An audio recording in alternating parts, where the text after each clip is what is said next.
next step.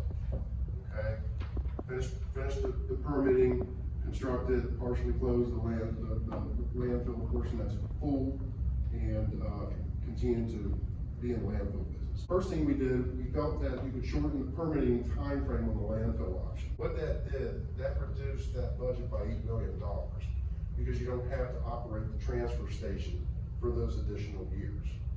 Okay, so that saved money. Another thing we looked at was to remove the double handling. There was a small reduction in cost of the transfer station. That dropped to about $3 a ton.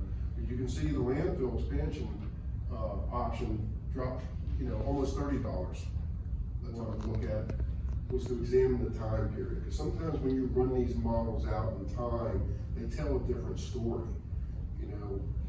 I like to use the analogy, this transfer station option is like paying rent, right? You're just paying rent, and your rent goes up as time goes on. The landfill option is like building a house. So you have a lot of cost up front to build the house, right? You gotta do the site work, you gotta build the house, you gotta furnish the house. So you have a lot of capital expenditures in the beginning, then you have to maintain that house. So you have capital expenditures along the way. So to get your money back out of your house, you've got to look at it over a lifetime, or 30 years, or 60 years.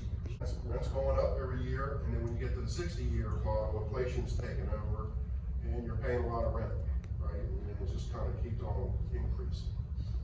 On the landfill side of things, as you build your landfill and you fill it, it actually gets less expensive on a cost per ton for you. So you're living in the house you built, okay? Then when you get out to 60 years, inflation kind of dictates average cost in terms of dollars and the average per ton cost of each one of those models. And again, the 24, the transfer station is cheaper, but you push it out to 30, they're very close to being equal, and you push it out to 60, and they're almost exactly the same. Absolutely, that is certainly recognized. Doing some transfer and then adding to our own landfill, meaning during that time to give us some time.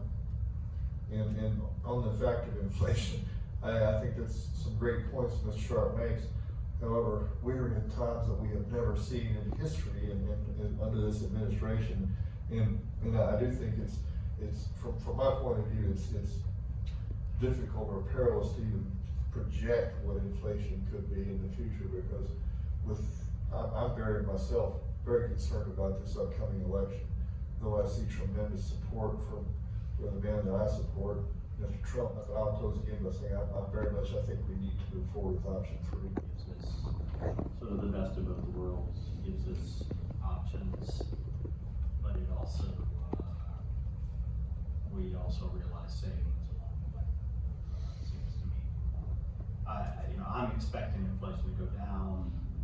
I think it's going to have to go down. And the Fed tends to win in the end.